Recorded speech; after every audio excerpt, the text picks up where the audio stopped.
இந்த உலகத்தோட பண்டைய நாகரிகங்கள் பட்டியல் எடுத்துக்கிட்டா அதில் எஜிப்தை புறந்தள்ளிட்டு நம்ம பார்க்க முடியாதுல்ல. அப்பேற்பட்ட வரலாற்று சிறப்பு மிகுந்த எஜிப்தில் வேலி ஆஃப் த கிங்ஸ் அப்படின்ற ஒரு இடம் இருக்குங்க. அதாவது அரசர்களுக்கான பள்ளத்தாக்கு அப்படின்னு தமிழில் புரிஞ்சுக்கங்களேன். இங்கே என்ன பண்ணுவாங்கன்னா, இந்த மன்னர்கள் ரேஞ்சில் இருந்தவங்க, அப்புறம் அந்த ஒரு இடத்துல ரொம்ப ரொம்ப ஃபேமஸாக இருந்தவங்க, ஃபேரோஸு, அப்புறம் இந்த சொசைட்டியில் ரொம்ப முக்கியம்ப்பா, மன்னருக்கு அடுத்து இவங்க தான் அப்படின்ற ஆட்கள் எல்லாரையும் இங்கே தான் அவங்க கல்லறை சார்ந்து ஏற்றுவாங்க. அதாவது அவங்கள மம்மிஃபை பண்ணுற இடம்னு வச்சுக்கோங்களேன் இந்த இடம். அப்பேற்பட்ட இந்த பள்ளத்தாக்கு பார்த்தீங்கன்னா, இந்த லக்ஸர் இருக்குல்ல, அதுக்கு அருகில் இருக்க நைல் நதிக்கரை, இந்த நதிக்கரையோட வெஸ்ட் பகுதியில் அமைஞ்சிருக்கிறது தான் இந்த வேலி ஆஃப் த கிங்ஸு. இது கெய்ரோ இருக்குல்ல, ஈஜிப்தோட கேபிட்டல், அங்கேருந்து சவுத்தில் 500 கிலோமீட்டர் தூரத்தில் அமைஞ்சிருக்க பகுதி. உலகத்தோட மிகப்பெரிய ஆய்வாளர்கள் எல்லாம் வந்து ஆய்வு பண்ணுற முக்கியமான பகுதியும் இந்த பகுதி தான். ராயல் பரியல் கிரவுண்டுன்னு சொல்லுவாங்க இதை. அதை முதல்ல சொன்ன பாருங்க, அதுமாரி எல்லாம் சார்ந்த இந்த பவர்ஃபுல் பர்சன் சார்ந்த இந்த பரியல் ஈவெண்ட்லாம் இங்கே நடக்கும். கிட்டத்தட்ட 60 கல்லறைகள் இது வரைக்கும் கண்டுபிடிக்கப்பட்டிருக்கு. இதில் முக்கியமான ஒருத்தரோட கல்லறை பற்றி சொல்லட்டுமா?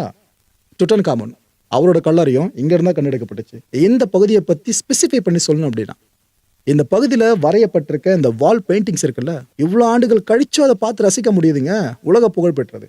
இது மட்டுமா, இந்த ஹைரோகிளிப்ஸ் இருக்குல்ல, இந்த எஜிப்தை பேஸ் பண்ண நிறைய சொற்றொடர்கள் வார்த்தைகள்லாம் பார்த்துருக்கணும், அவங்களோட எழுத்து முறைகள், இது போல் நிறைய விஷயம் நாங்கள் பார்க்க முடியும் உங்களால். இதெல்லாம் தாண்டி ஆர்கிடெக்ட், எஜிப்து பிரமிடு போதாதா ஆர்கிடெக்டை பற்றி நீங்கள் புரிஞ்சுக்கிறதுக்கு? பிரமிடு அப்படின்றது கிட்டத்தட்ட கலர் ஏதாவது கன்சிடர் பண்ணுவாங்க, ஓகேவா? ஸோ இது போல் 1008 ஆர்கிடெக்டை அங்கே நீங்கள் உங்களால் பார்க்க முடியும்.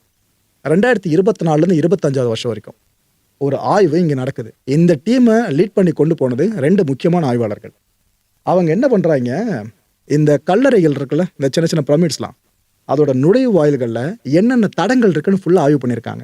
அப்படி ஆய்வு பண்ணி போகும்போது ஒரு 6 பிரமிடில் கிபி 1 கிபி 3ஆம் நூற்றாண்டு வரையுமான இந்த காலகட்ட கல்வெட்டுகள் இருக்குல்ல, அதை கண்டெடுத்திருக்காங்க. கண்டெடுத்த அந்த கல்வெட்டுகள் சார்ந்து இது இஜிப்தில் இருக்க அந்த லாங்குவேஜா இங்கெல்லாம் பயன்படுத்துறதா, சித்திரை எழுத்து வடிவமா, இது இல்லையே கொஞ்சம் யூனிக்காக இருக்க மாதிரி இருக்குன்னு அதை பற்றி ஃபுல்லாக மாசக்கணக்கில் ரிசர்ச் பண்ணியிருக்காங்க. அந்த ஆய்வு முடிவு இப்போ வெளியிடப்பட்டிருக்கு. அதுதான் உலகம் முழுக்க தமிழர்களை நோக்கி எல்லாருமே திரும்பி பார்க்க வச்சிருக்கு. என்னன்னா, தமிழ் பிராமின் சொல்லுவல, தமிழி, அதான் பண்டைய தமிழ், இந்த எழுத்துக்கள் அங்கே கண்டெடுக்கப்பட்டிருக்கு. பிராகிருதம், சமஸ்கிருதம், இந்த எழுத்துக்களும் அங்கே கண்டெடுக்கப்பட்டிருக்கு. இப்படி ஒட்டுமொத்தமாக 30 கல்வெட்டுகள் எடுத்திருக்காங்க. அதில் 20 கல்வெட்டுகள் தமிழ் பிராமியை குறிக்கிறதாவும் 10 கல்வெட்டுகள் இந்த பிராகிருதம் சமஸ்கிருதத்தை குறிக்கிறதாவும் அமைஞ்சிருக்கு. இதெல்லாம் என்ன ஹைலைட்டு, 2000 வருஷங்கள் பழமையானது. நாம் கீழடியை வச்சு என்ன விஷயங்கள் சொன்னாலும் தமிழர்கள் அப்படிலாம் சொல்லாதீங்க அது இதுன்னு பல பேர் கிளம்பிட்டு வந்துடுவாங்க. இப்போ என்ன சொல்லுவீங்க? இப்போ எஜிப்து வரைக்குமே சொல்கிறாங்கயா, அப்போ தமிழர்கள் புடை சூழ்ந்து வாழ்ந்த இந்த பகுதிகள்னா எவ்வளோ ஆயிரக்கணக்கான நாடுகள் முன்னாடி இருந்தது? கண்டுபிடிக்க முடியல. வரலாற்றுக்கு முந்தைய காலகட்டம்னு எப்போவுமே தமிழர்களை சொல்கிறோம்ல, இதெல்லாம் காரணமாக வச்சு தான். சும்மா பெருமை பேத்திக்கிட்டுலாம் இதை சொல்லலை, இருக்கிறது தான் சொல்கிறோம். அதுவே பல பேருக்கு பொறுக்க மாட்டுது. ரோமானியர் காலகட்டத்திலேயே தமிழன் கொடி இஜிப்து வரைக்கும் பறந்துருக்குன்றது இப்போ லிட்டரலாக தெரியுதா? இன்னும் நீங்கள் ஃபுல்லாக எக்ஸ்ப்ளோர் பண்ணி போனால் தமிழன் கால் பதிக்காத இடமே இந்த உலகத்தில் இல்லைன்ற மாதிரி தான் நீங்கள் புரிஞ்சுப்பீங்க. சிகை கொற்றன் அப்படின்ற எழுத்துக்களை அங்கே பார்க்க முடியுதுங்க, வார்த்தையை அப்படி பார்க்க முடியுது. இது ஆக்சுவலாக ஷிகேகோரா அப்படின்ற மாதிரி தான் அவங்க டிரான்ஸ்லேட் பண்ணும்போது புரிஞ்சுக்கிறாங்க. பட் நமக்கு தமிழ் நல்லா தெரியும்ல, அதோட உண்மையான உச்சரிப்பு பார்த்தீங்கன்னா சிகை கொற்றன். தமிழ் வணிகர் அப்படி இல்லைன்னா தமிழ் மாலுமியாக கண்டிப்பாக அவர் இருந்திருக்கலாம். ஒரு பர்சனை குறிக்கிற மாதிரி தான் அங்கே அந்த எழுத்துக்களை பார்க்க முடியுது. 5 வெவ்வேறு பிரமிட்ஸில் 8 முறை இது போல் பெயர் வந்திருக்குங்க. அதில் இன்னொரு கல்வெட்டை பற்றி உங்கள்கிட்ட சொல்லி ஆகணும். சிகை கொற்றன் வரக்கண்ட அப்படின்ற மாதிரி கல்வெட்டை பார்க்க முடியுது. இதை நாம் கொஞ்சம் டீகோட் பண்ண ட்ரை பண்ணுவோம் நம்ம சிற்றறி கட்டின வகையில். சிகை அப்படின்னா இன்றைக்கும் சில பேர் பேச்சு வழக்கில் கூட இந்த வார்த்தையை பயன்படுத்துகிறோம், தலைமுடின்னு சொல்லுவோம். எப்படின்னா சிகையை குடுமி அப்படின்னு சொல்லுவாங்க. இது இல்லைன்னா சிகைக்கு இன்னொரு பொருளாக கிரீடம் எதையும் சொல்லுவாங்க. இந்த குடுமின்றது எனக்கு தெரிஞ்சு ஆப்டாக இருக்கும்னு நினைக்கிறேன், ஐ திங்க் ஸோ. ஏன்னா அந்த காலகட்டத்தில் முடியை நீளமாக வளர்க்குற பழக்கம் பல பேருக்கு இருந்திருக்கதா சொல்லுவாங்களே, இந்த மண்ணில் வகையற அவங்கள மாதிரிலாம் பார்த்துட்டு. ஸோ அவங்க சார்ந்து ஒரு அடையாள குறியா இந்த பெயரை பயன்படுத்திருக்கலாம், சிகை ஒன்று. 2வது கொற்றன், இந்த கொரன்னு சொன்ன பத்தில அவங்க ப்ரொனன்சியேஷன் படி இந்த கொற்றன் அப்படின்றது தலைவனை குறிக்கிற சொல். இல்லைனா வெற்றியாளன், போரில் ஜெயிச்சவங்களும் மற்ற வியாபாரத்தில் ஜெயிச்சவங்களும் வெற்றியாளனை குறிக்கிறது. அப்படி இதுவும் இல்லைன்னா அந்த காலகட்ட போர்க்கடவுளாக கருதப்பட்ட கொற்றவை, பெரிய பெரிய மன்னர்கள் போருக்கு போகிறதுக்கு முன்னாடி கொற்றவை தேவியை வழிபட்டு போனாங்கன்ற குறிப்பு இன்னும் இருக்கு. தமிழர்கள் வாழ்வியல்ல நீக்கமர நிறைஞ்சிருக்கு. ஸோ அந்த கொற்றவையோட பெயரை, அதாவது கடவுள் பெயரை பொதுவாக நம்ம இப்போ இருக்க ஜென்ரேஷனை வச்சுக்கிட்டு இருக்கோம்ல. இப்போ முருகப்பெருமான் எடுத்தா கார்த்திகேயன் நிறைய பேர்கள் வைக்கிறோம் பார்த்தீங்களா. அதே போல கொற்றவை தேவியின் மீதான பற்றின் காரணமா, பக்தியின் காரணமா கொற்றவைன்ற பேரை ஆண்களுக்கு கொஞ்சம் மறிவு கூட வச்சிருக்கலாம். அது கொற்றனா ஃபைனலைஸா இருந்திருக்கலாம். இதுல வர கண்ட அதுக்கு என்ன பொருள் படம்னு இப்போ ஆய்வாளர்கள் சொல்றாங்கன்னா, ஏன்பா இங்க வந்தா பார்த்தான், அதை புரிஞ்சுக்கலாம்ப்பா. வர கண்ட வந்தான் பார்த்தான் அப்படின்ட்டு இதில் நீங்கள் கனெக்ட் பண்ணி பார்த்தா ஒரு விஷயம் தெளிவாக புரிஞ்சிடும். இந்த சிகை குற்றவன்ற ஒருத்தர் இங்கே வந்திருக்காப்புல, இந்த இடத்த பார்த்துருக்காப்புல. இன்னும் சில குறிப்புகள் சொல்கிற விஷயம், அவர் இங்கே கிட்டத்தட்ட ஆண்டு இருக்கலாம், லோக்கலில் பெரிய ஆளாக இருந்திருக்கலான்ற மாதிரி தான் சொல்கிறாங்க. ஸோ தமிழன் ஒருத்தர் அங்கே போயிட்டு இந்த அளவுக்கு கொடி அசைச்சிருக்காப்புலனா சாதாரண விஷயமா இது? பொதுவாக இந்த பெரிய பெரிய நினைவிடங்களுக்கு போகிறாங்க, ஒரு பெரிய வரலாற்று சிறப்புமிக்க இடத்துக்கு ஒரு தலைவர் போகிறாங்க அப்படின்னா, போயிட்டு முடிச்சுட்டு அந்த விசிட்டிங் அட்டண்டன்ஸ் ஒன்று இருக்கும் பாருங்க, அதை வந்து பார்த்துட்டு போனேன், இதெல்லாம் நான் குறிப்பாக இதை பற்றி இட்டுட்டு போகிறேன்னு சொல்லிட்டு எழுதிட்டு போவாங்க.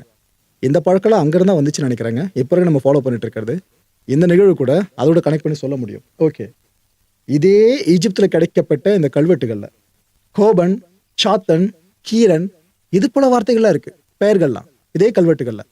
ஏன்னா வேற எந்த மொழி, நம்ம தமிழ் மொழி தான், நம்ம தமிழி தான். சேர நாட்டு துறைமுகங்கள் இருக்குல்ல, நம்ம படிச்சிருப்போமே, முசிறி, தொண்டி. ஆக்சுவலாக இங்கிருந்து மிளகு, துணி, விலை மதிப்பற்ற கற்கள் இது எல்லாம் எடுத்துட்டு போயிட்டு, ஏன்னா வாணிபம்னாலே இங்கேருந்து அங்கே போகிறது, அங்கேருந்து இங்கே வர்றது தானே, அதுவும் கடல் கடந்து.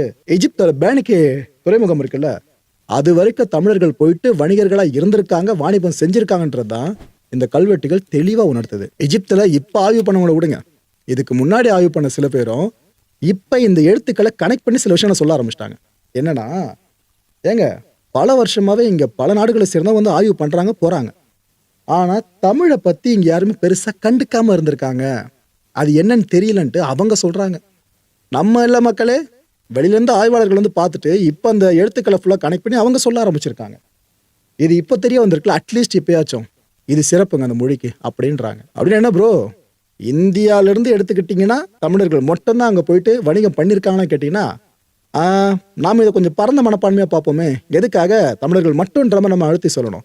எதுக்காகனா, இந்த சிக்கை கொற்றன்லாம் சொன்னோம் பார்த்தீங்களா, இந்த சிகை கொற்றன், சிக்கா கொற்றன் அவங்க ப்ரொனவுன்ஸ் பண்ணுற மாதிரி, இந்த ஷிக்கா அப்படின்றத சமஸ்கிருத வார்த்தையாகவும் சில பேர் இங்கே எடுக்கிறாங்க, சில அறிஞர்கள். அப்போ தமிழர்கள் மட்டும் அங்கே போகலப்பா, அப்போ ஒட்டுமொத்த இந்திய வர்த்தகர்கள் நம்ம பொருள் எடுத்துக்கிட்டா கரெக்டாக இருக்கும்னு சில பேர் இப்போ வாதத்தை முன்வைக்கிறாங்க. இதை நம்ம ஏற்றிக்கவே வேணாம்லாம் சொல்ல வேணாம், தமிழர்களுக்கு அப்புறம் வித்தியாசம் எல்லாம் போயிடும். நம்ம தான் மெஜாரிட்டியாக இருக்கோம்ல, அதை மட்டும் மனசில் வச்சுப்போம். ஓகே, ஏன்னா இதை வச்சு நிறைய அரசியல் சார்ந்த விமர்சனங்கள் வலுக்க ஆரம்பிச்சிடும். அதனால தான் அதுக்கெல்லாம் சேர்த்து வச்சு இப்பயே முற்றுப்புள்ளி வைக்கலான்னு இந்த விஷயத்தை ஓப்பன் அப் பண்ணேன். சரி ப்ரோ, என்னைக்கும் இல்லாமல் என்ன இப்போ திடீர்னு இந்த விஷயத்தை பற்றி உலகமே பேசுது அப்படின்னு கேட்டிங்கன்னா, என்ன அஃபிஷியல் அனௌன்ஸ்மெண்ட் இப்போ தான் வந்திருக்குங்க, அதனால உலகமே பேசுது. அந்த அனௌன்ஸ்மெண்ட் எங்கேருந்து வந்துச்சுன்றதை இப்போ தெளிவாக சொல்கிறேன். கடந்த 11ஆம் தேதி Egyptian interior for exploration and tourism இவங்க சார்பில் 4 நாட்கள் உள்ளடக்கிய international conference on Tamil epigraphy, இந்த ஈவெண்ட் தமிழ்நாடு ஆர்கியாலஜி டிபார்ட்மெண்ட் இருக்குல்ல, இவங்க தலைமையில் நடந்துச்சு. இந்த ஈவெண்ட்டை ப்ரெசென்ட் பண்ணது யார் தெரியுமா? ஃபர்ஸ்ட் டேவை லான்ச் பண்ணி ஆரம்பிச்சு விட்டுருந்தது சுவிட்சர்லாந்தை சேர்ந்த ப்ரொஃபஸரான இங்கோ ஸ்டாச். இவர் இந்த லாசன் யூனிவர்சிட்டி இருக்குல்ல, அங்கேருந்து வந்திருந்தாருங்க. இவர் கூட இன்னொருத்தர் இருந்தாப்புல, ப்ரொஃபஸர் ஷார்ல் ஷ்மிட். ஆக்சுவலாக இவர் இந்த French school of Asian studies இருக்குல்ல பாரிஸில், அதை ரெப்ரசன்ட் பண்ணி வந்திருந்தாப்புல. இந்த 2 அறிவு முதிர்ச்சி கொண்டவங்களும் இந்த ஈவெண்ட்ல பல விஷயங்களை பேசினாங்க. அதில் குறிப்பாக ப்ரொஃபஸர் இங்கோ ஸ்டாச் சொன்ன பார்த்தீங்களா, அவர் சொன்ன விஷயம் இப்போ நான் உங்களுக்கு ஷேர் பண்ணுறேன். எஜிப்தில் தமிழோட ஆதிக்கம் இருந்திருக்குன்ற விஷயம் உண்மைதான், மறுக்கிறதுக்கு ஒன்றுமே இல்லைன்னு சொல்லியிருக்காருங்க. இதை யாராவது மறுக்கிறீங்க அப்படின்னா, இவங்களோட நீங்கள் நல்லா ஆய்வு பண்ணி நீங்கள் கொஞ்சம் அறிவில் முதிர்ச்சி அடைஞ்சு அந்த எக்ஸ்பீரியன்ஸை பெற்று அதுக்கப்புறம் மறுக்கலாம் வித் எவிடன்ஸோடு. அதை விட்டு தமிழ் மேலே வெறுப்பு இருக்குன்ற ஒரே காரணத்துக்காக யார் என்ன சொல்ல கேட்க மாட்டேன்னு இருந்தீங்கன்னா, போன கண்ணை கட்டிட்டா உலகம் இருந்துச்சு கதை சொல்லுவாங்களே, அந்த கேட்டுட்டு தான் நீங்களும் போவீங்க. ரைட்டு, நிறைய பிரமிட்ஸ் இருக்குல்ல இங்கே. மக்களே, நீங்கள் நினைக்கிறது ஏதோ 4-5 பிரமிட் தான் எஜிப்தில் இருக்குன்னு, ஆயிரக்கணக்கான பிரமிட்ஸ் இந்த உலகம் முழுக்கே இருக்கு. ஓகேவா? எஜிப்திலையும் இருக்கு அந்த அளவுக்கு, நூற்றுக்கணக்கில். இங்கே 6ஆம் ரமசேஸ் இவரோட கல்லறை முதற்கொண்டு அந்த இடத்துலையும் தமிழ் எழுத்துக்கள் கண்டெடுக்கப்பட்டிருக்கிறதா சொல்றாப்புல. எவ்வளோ பெரிய விஷயம். இந்தியன் மெர்ச்சன்ட்ஸ் இருக்காங்களே, இவங்க இங்கே பெர்மனன்ட் சைலர்ஸாக இருந்திருக்காங்க. ஏன்னா அங்கேருந்து மாலுமிகளாக இங்கே வந்திருக்காங்க, வாணிக பொம்மனை வந்திருக்காங்க. வந்தவங்க சும்மா அப்படி எட்டி பார்த்துட்டுலாம் போலப்பா, இங்கே அவங்க ஒரு பெரிய ஸ்திரத்தையே நிறுவியிருக்காங்க. பவர்ஃபுல் பர்சன்ஸாக அந்த டைமில் எஜிப்தில் இருந்தவங்க தமிழர்கள்னு அழுத்தந்தமாக சொல்கிறாப்புல. ஓகே, அதுவும் அதை இந்தியன் மெர்ச்சன்ட் நீங்கள் எடுத்துக்கிறீங்கனாக்கா அதுல மெஜாரிட்டியாவே தமிழர்கள் தான் கோல வச்சு இருக்காங்க. கிடைச்ச கல்வெட்டுகள்லயே 10ல் 20 தமிழ் சார்ந்ததா இருக்கு. Okay, right. சிகை கொற்றன் அப்படின்ற இந்த பெயர் இருக்குல்ல, இதுக்கு அந்த அறிஞர் என்ன நம்ம சொல்றாரு, இந்த ப்ரொஃபஸர் லீடர், ஒரு தலைவனை குறிக்கிறதா இது இருக்கலாம்னு சொல்றாரு. இதுலயும் இந்த வணிகர்கள் மத்தியில ரொம்ப ரொம்ப பெரிய புகழ் வாய்ந்த, அவர் வைக்கிறதா சட்டம்ன்ற மாதிரி ஒரு பர்சன் அப்ப இருந்திருக்காரு அப்படின்னா, அவருக்கு இந்த சிகை கொற்றன்ற பேர் கரெக்டா இருந்திருக்கும்ன்றாங்க. ஆர்காலஜி சார்ந்த ஒரு விஷயம், தமிழ்நாடு ஆர்காலஜி சார்ந்த விஷயம்னாலே அமைச்சர் தங்கம் தென்னரசு அவர்கள் பேர் வராமையா இருக்கும். அவர் என்னென்ன சொல்றாரு, பிரமிட்ல தமிழ் பிராமிக் கல்வெட்டு, இது உலக வர்த்தக வரைபடத்துல தமிழரோட தடத்தை ஆழமா பதிஞ்சிருக்க ஒரு நிகழ்வுன்னு சொல்றாருங்க. உண்மையிலேயே பெருமைப்படக்கூடிய விஷயம் தான். கடல் கடந்து நின்ற தமிழர்களோட நாகரிகம் இருக்குல்ல, அதை இங்க தெளிவா பார்க்க முடியுது. உலகமயமாக்கலை பத்தி நாம இப்ப பேசிக்கிட்டு இருக்கோம். ஆனா உலகத்துக்கே முதல்ல இந்த டேர்மை புரிய வச்சவன் தமிழன் தான். பாருங்க, அப்பவே கடல் கடந்து இவ்வளவு நாடுகளை கால் தடம் பதிச்சிருக்கான்னு அவர் அவ்வளவு பெருமையா சொல்றாரு. எங்கும் தமிழ், எதிலும் தமிழ்னு சொல்லி தன்னோட பதிவை முடிச்சிருக்காப்ல.